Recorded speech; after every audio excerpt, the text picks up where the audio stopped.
Shalom, nuevamente desde la tierra de Israel, Besirat Ishmaya, con el permiso del cielo, queremos compartir con ustedes un mensaje de Torah. Y en esta ocasión voy a compartir con ustedes un extracto de las tefilot, de la oración que hacemos en Yom Kippur, que habla sobre el servicio del templo en el día de Yom Kippur, el servicio del Kohen Gadol, del sumo sacerdote, y de hecho es esto una de las oraciones principales o prácticamente el centro de la oración matutina que decimos. Es el momento más especial cuando leemos esto en el día de Yom Kippur. Y por su importancia y porque nos conecta con lo que era el trabajo de su tiempo, es que lo leemos hoy. Y espero que esta lectura los conmueva a ustedes tanto como nos conmueve a nosotros y a cada uno del pueblo judío en este día de Yom Kippur. Hay una pequeña introducción que pusieron los sabios y también me parece importante compartirla también. Dice así: Tú estableciste el universo desde el principio, fundaste el mundo e hiciste todo lo que existe. En él formaste a la humanidad. Tú, al contemplar el universo, estaba confuso y vacío como una oscuridad sobre la faz del abismo. Expulsaste a las tinieblas y asentaste la luminosidad.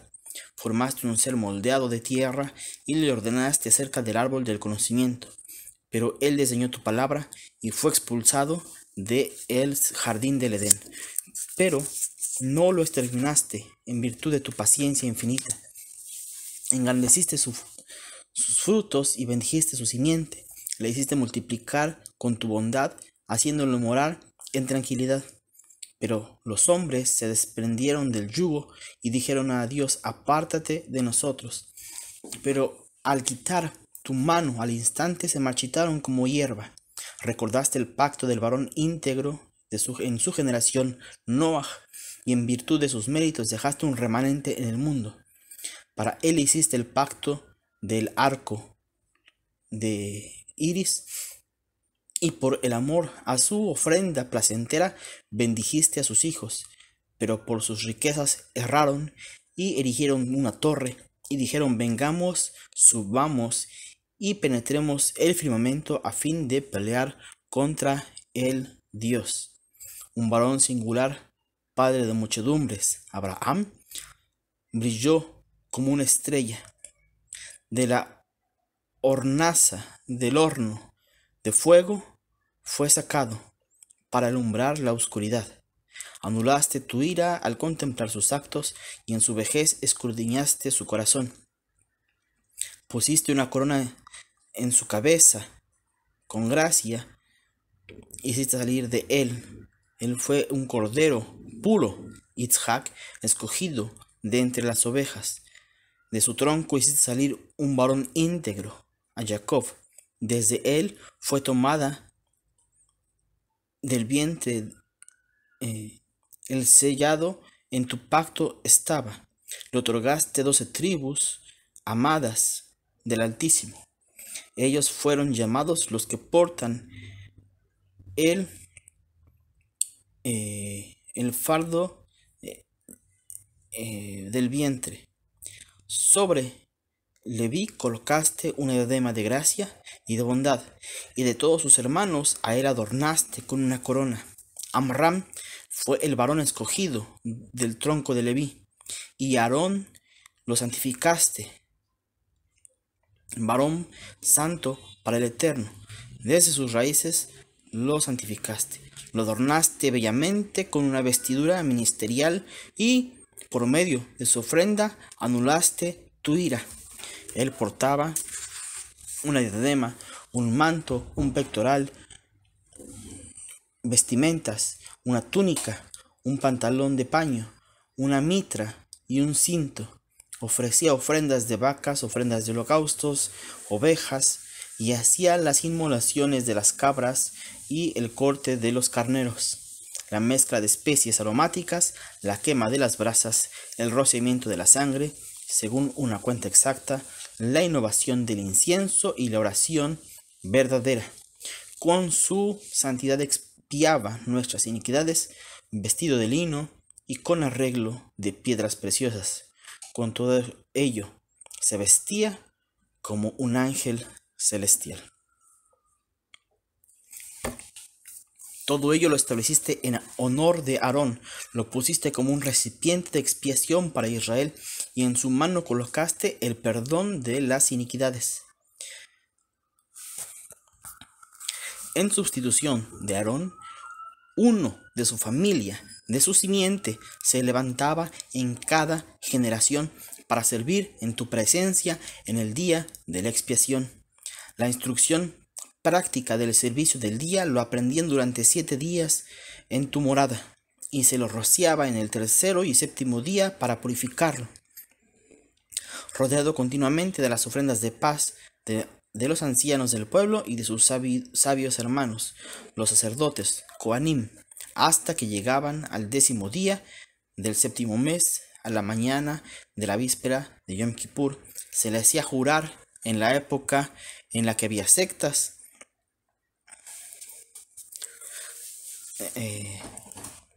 por aquel que había sido recibir su nombre en la casa, que no cambiaría nada.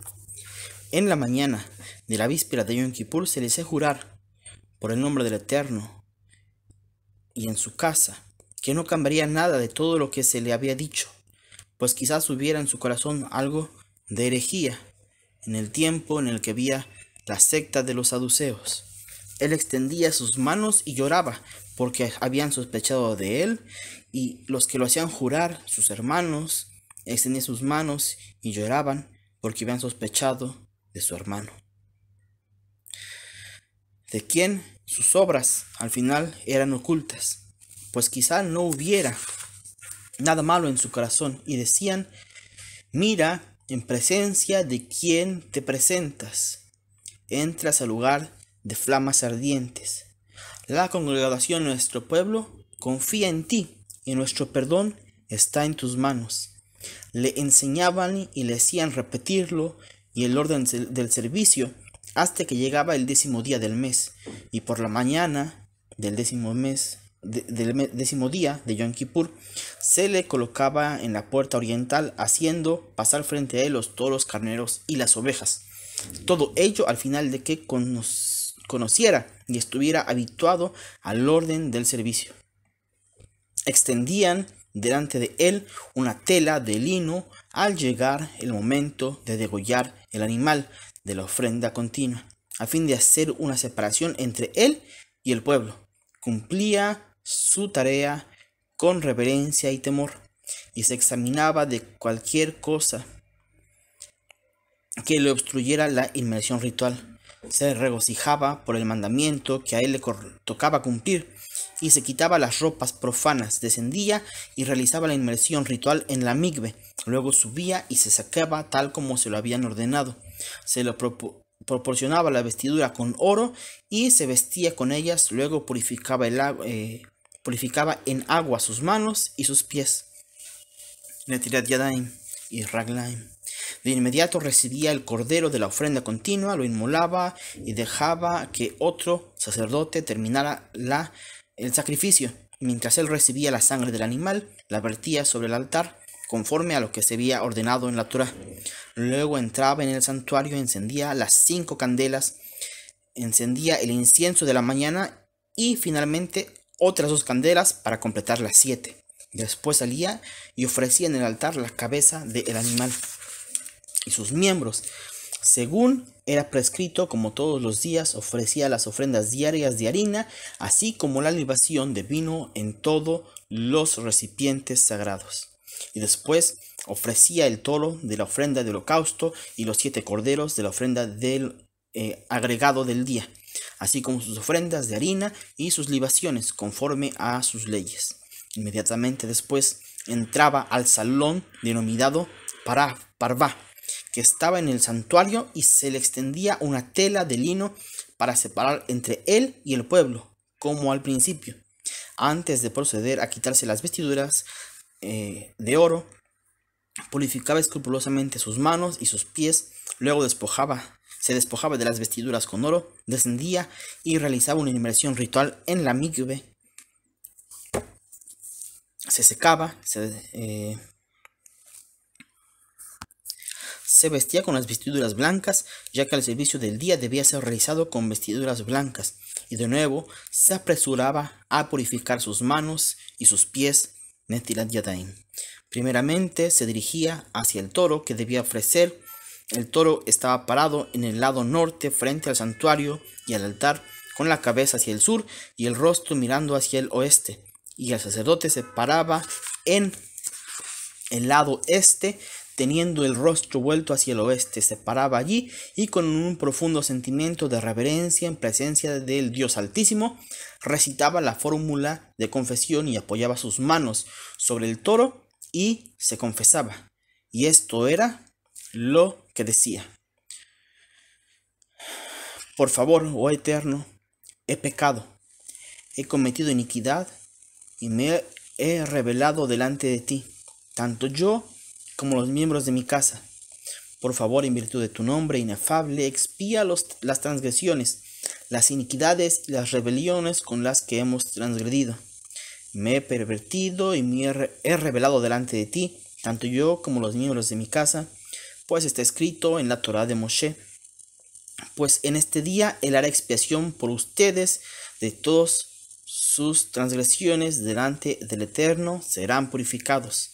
Y los Kohanim, los sacerdotes y el pueblo que estaban parados en el patio del templo, al oír el nombre sagrado del Dios que salía de la boca del santo sacerdote, el Kohen Gadol, pronunciando con santidad y con pureza, se arrodillaban y se posternaban sobre su rostro a tierra y exclamaban: Baruch Kevod Adonai mi Mekomo, bendito sea el nombre glorioso de su reino por siempre jamás. El sumo sacerdote terminaba de recitar este pasaje de las Escrituras y al mismo tiempo que ellos, y luego les decía: han sido purificados, y tú, oh Dios, en virtud de tu bondad, haz que tu misericordia se despierte y perdona al varón piadoso. Después de ello, caminaba hacia la puerta de Nicanor, la cual estaba en el este del patio del templo, al norte del altar. A su derecha iba su asistente, y a la izquierda el dirigente de la tribu de Leví. Allí había dos machos cabríos, con los rostros vueltos hacia el noroeste y las espaldas hacia el este, uno a su derecha y el otro a su izquierda. Con las dos manos tomaba las papeletas del sorteo y echaba suerte por los animales, colocando una de ellas a su derecha y la otra a su izquierda. La papeleta del sorteo que estaba en la derecha lo ponía sobre uno de los machos cabríos y declaraba: este es una ofrenda de transgresión que pertenece al Eterno.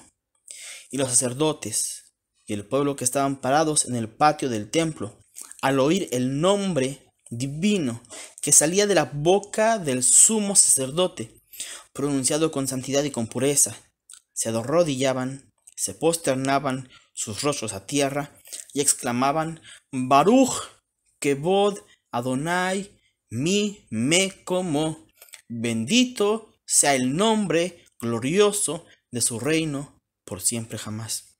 Leolam Baed. En cuanto al macho cabrío, para Azazel, el sumo sacerdote lo ataba entre los cuernos una cinta escarlata que valía 2 selah y le colocaba en la puerta oriente, cerca del lugar que sería enviado. También el macho cabrío, que era para el Eterno, le ataba una cinta escarlata y lo ponía cerca del lugar al que sería enviado. Después de ello volvía de nuevo al toro y recitaba la fórmula de la confesión por los miembros de su casa, por sus hermanos los sacerdotes, y apoyaba sus 2 manos sobre el toro y confesaba. Y esto era lo que decía: por favor, oh Eterno, he pecado, he cometido iniquidad y me he rebelado delante de ti, tanto yo como los miembros de mi casa, los hijos de Aarón, tu pueblo santo. Por favor, en virtud de tu nombre grande, temeroso y santo, expía las transgresiones, la iniquidad y la rebelión con la que hemos transgredido delante de ti. Me he pervertido y me he rebelado delante de ti, tanto yo como los miembros de mi casa, los hijos de Aarón, tu pueblo santo. Pues está escrito en la Torá de Moshe, pues ese día él hará expiación por ustedes y por sus transgresiones delante del Eterno y por su familia, y serán purificados. Y los sacerdotes, el pueblo que estaba parado en el patio del templo, al oír el nombre inefable que salía de la boca del sumo sacerdote, el Cohen Gadol, pronunciando con santidad y pureza, se arrodillaban y se posternaban de rostro a tierra y exclamaban: Baruch Shem Kevod Malchuto Leolam Baed. Bendito sea el nombre glorioso de su reino por siempre jamás. Y el sumo sacerdote terminaba de recitar el pasaje de la escritura al mismo tiempo que ellos, y luego les decía: hoy han sido purificados.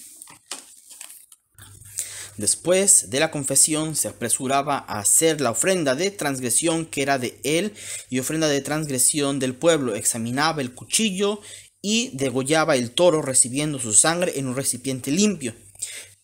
De inmediato se lo entregaba a su asistente para que meciera la sangre y no se coagulara sobre las baldosas exteriores del mármol del santuario.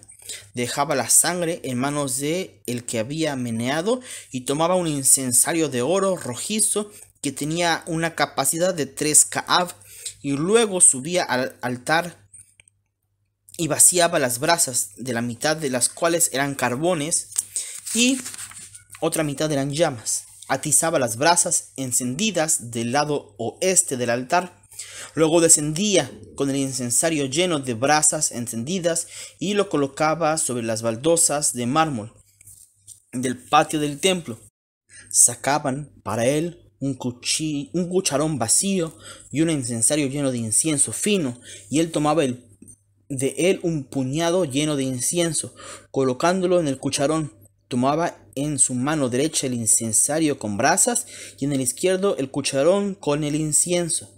Luego se apresuraba a entrar al lugar santo, apartado, santo de los santos, y en tiempos del segundo templo lo dejaba en el lugar denominado Eben Ashtia. Allí colocaba el incensario entre las dos varas del arca. Luego tomaba un puñado de incienso y lo vertía con el pulgar en su puño hasta que éste estaba lleno como al principio, colocando entonces el incensario sobre las brasas del lado oeste y esperaba allí hasta que toda la habitación se llenaba de humo. Con el corazón puro daba pasos hacia atrás, teniendo el rostro vuelto hacia el lugar santo, su espalda hacia el altar, hasta que salía de donde estaba el velo. Y entonces rezaba en el santuario una corta oración cerca del velo, y así era la oración del sumo sacerdote estando dentro del santuario. Sea tu voluntad, oh Dios eterno nuestro, Dios de nuestros padres, que el año que comienza para nosotros y para todo tu pueblo de Israel, en cualquier lugar donde éste esté, no sea un año de sequía, sino de abundantes lluvias. Pero no aceptes únicamente las oraciones de los viajeros en cuanto a las lluvias, sino que otórgalas siempre en el mundo que tengan y en el momento que tengan necesidad. Que los miembros de tu pueblo de Israel no tengan necesidad de sustentarse unos a otros, ni tampoco de mano de otros pueblos. Que en este año ninguna mujer pierda el fruto de su vientre, y que los árboles del campo rindan sus frutos, y que no sea quitado el dominio de la tribu de Yehuda. Luego salía y tomaba la sangre del toro de manos de quien la meneaba, entraba de nuevo al lugar donde había entrado y se paraba en el mismo lugar. Por cada rociamiento que efectuaba, mojaba su dedo de sangre y rociaba con ella en aspersión que estaba entre las dos varas del arca, que estaba frente a el velo, una vez hacia arriba y 7 veces hacia abajo. Y su intención no era precisamente rociar arriba y abajo, sino más bien como si agitara. Y de este modo contaba: 1, 1 y 1, 1 y 2, 1 y 3, 1 y 4, 1 y 5, 1 y 6, 1 y 7.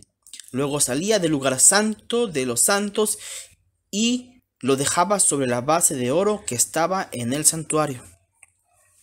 Al salir le traían el macho cabrío que era del Eterno, lo sacrificaba y recibía la sangre en un recipiente limpio.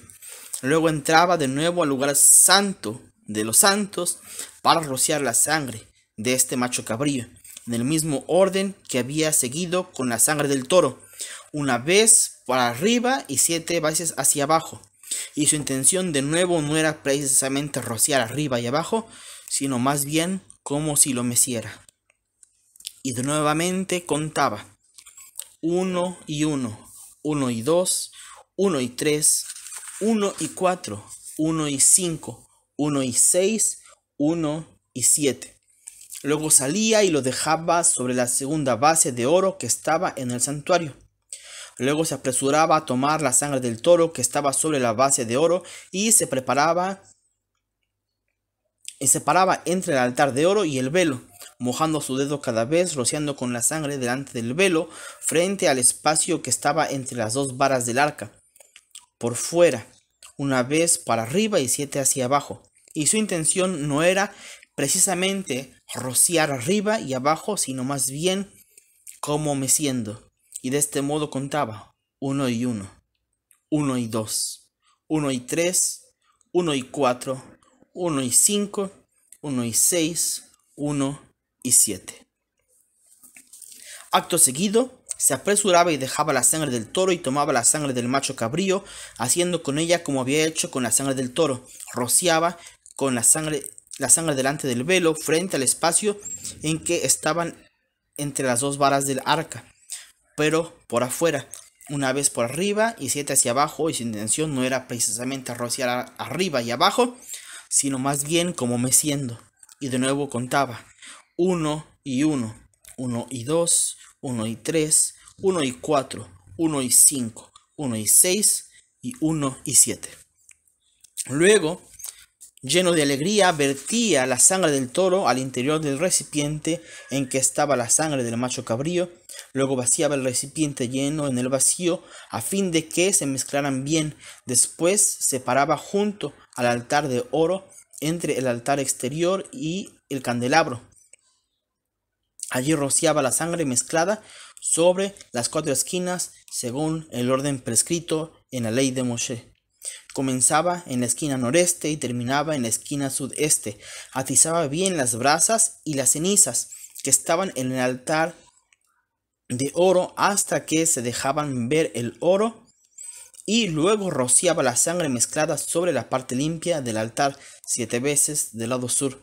Luego salía por el lado sur al exterior del santuario, virtiendo el resto sobre las bases occidentales del altar exterior en la plaza de los sacrificios. Después se dirigía hacia el macho cabrío, que sería enviado a Azazel a fin de confesar sobre él las culpas de la comunidad. Colocaba sus 2 manos sobre el macho cabrío y se confesaba, y esto era lo que decía: por favor, oh Eterno, ha pecado, ha cometido iniquidad y se ha revelado delante de ti la casa de Israel, tu pueblo. Por favor, en virtud de tu nombre grande, temible y poderoso, expía las transgresiones, las iniquidades y las rebeliones con las que ha pecado y se ha pervertido y se ha revelado delante de ti la casa de Israel, tu pueblo. Pues está escrito en la Torá de Moshe: pues en este día él hará expiación por ustedes de todos sus pecados delante del Eterno, serán purificados. Y los sacerdotes y el pueblo que estaban parados en el patio del templo, al oír el nombre temible, grandioso e inefable que salía de la boca del sumo sacerdote, pronunciado con santidad y pureza, se arrodillaban y se posternaban sobre sus rostros y exclamaban: Baruch Shem Kevod Malchuto Leolam Baed. Bendito es el nombre glorioso de su reino por siempre jamás.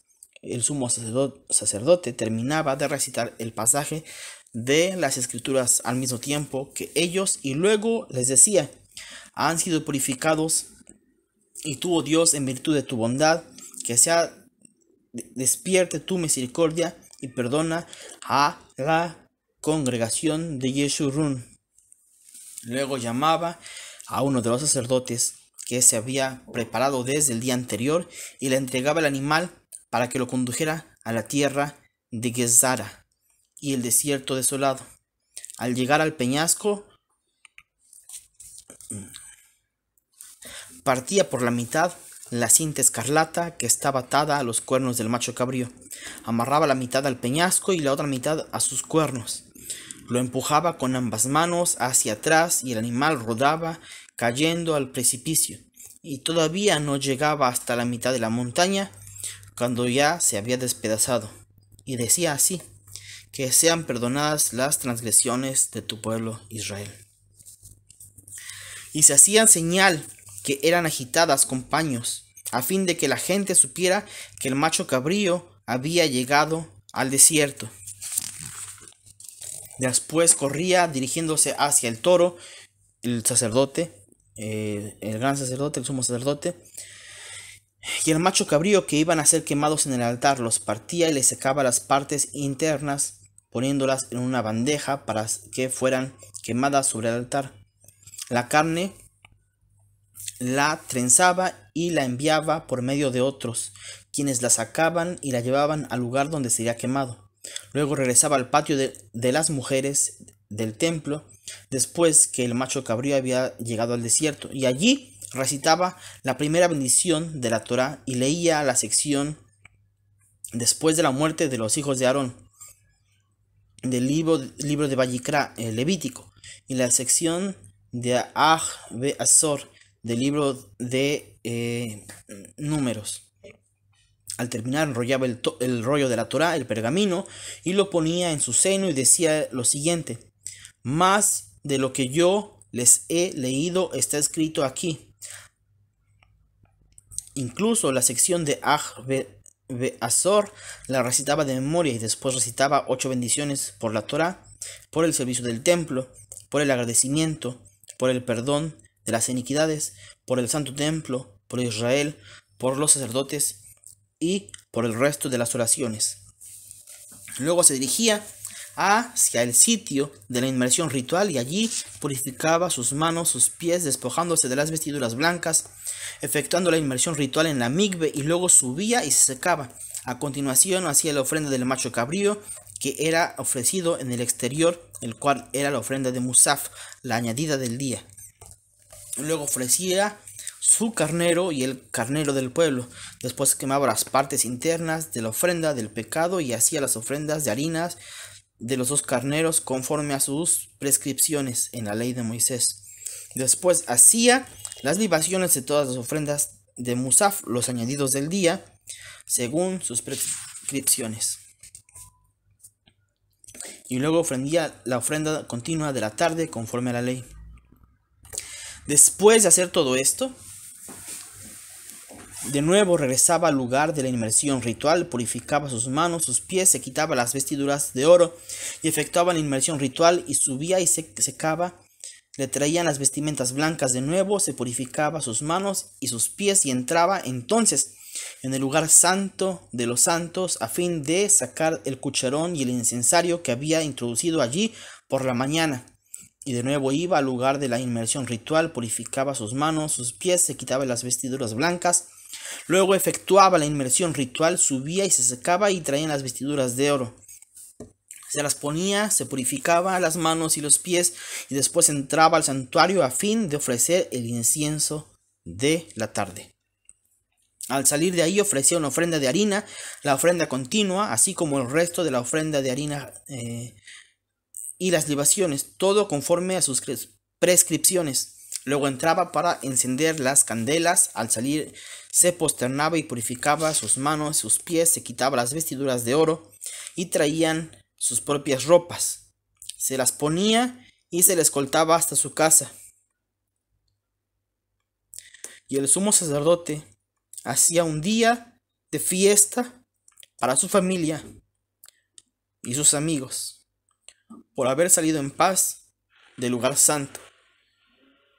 Pues recordemos que había y hubo 300 sacerdotes que sirvieron en el segundo templo y no salieron con vida. Venturoso es el pueblo para quien es así, recitaba. Venturoso es el pueblo cuyo Dios es el Eterno. Fragmentos de los Salmos. Y por tanto, oh Dios, así como escuchaste la oración del sumo sacerdote en el santuario, así también escucha las oraciones de nuestras bocas y otórganos tu salvación. Y termina con un poema que dice: qué tan majestuoso estaba el sumo sacerdote al salir en paz del santuario.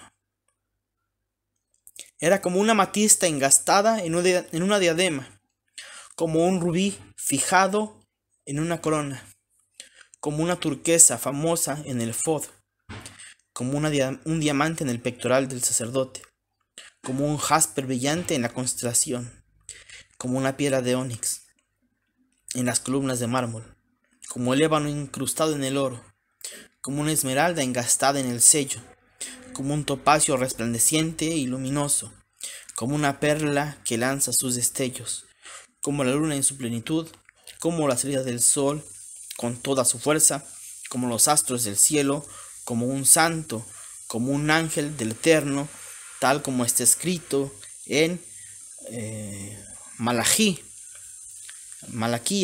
2:7. Porque los labios del sacerdote guardan la ley, y de su boca inquire la Torá. Pues él es un ángel del Eterno, de las huestes celestiales. Afortunados los ojos que contemplaron todo esto. Afortunados los ojos que contemplaron a la rosa del Sharón. La gloria divina rodeaba el templo, semejante a un collar inmenso, y el sumo sacerdote era como un engaste glorioso de piedras de remembranza, y las vestiduras santas que portaba Aarón. Afortunados los ojos que contemplaron a los levitas y al pueblo atentos cuando la gloria divina rodeaba el lugar santo como una flama luminosa, y el santo sacerdote anunciaba al pueblo que venía a él delante del Eterno: ustedes han sido purificados de todas sus transgresiones. Afortunados los que contemplaron el santo templo y sus baldosas, cuando la gloria divina rodeaba el lugar como un soberano en medio del dosel, cuando el sumo sacerdote pronunciaba el nombre inefable con sus labios y el pueblo entero exclamaba: bendito es el nombre glorioso y su reinado por siempre jamás.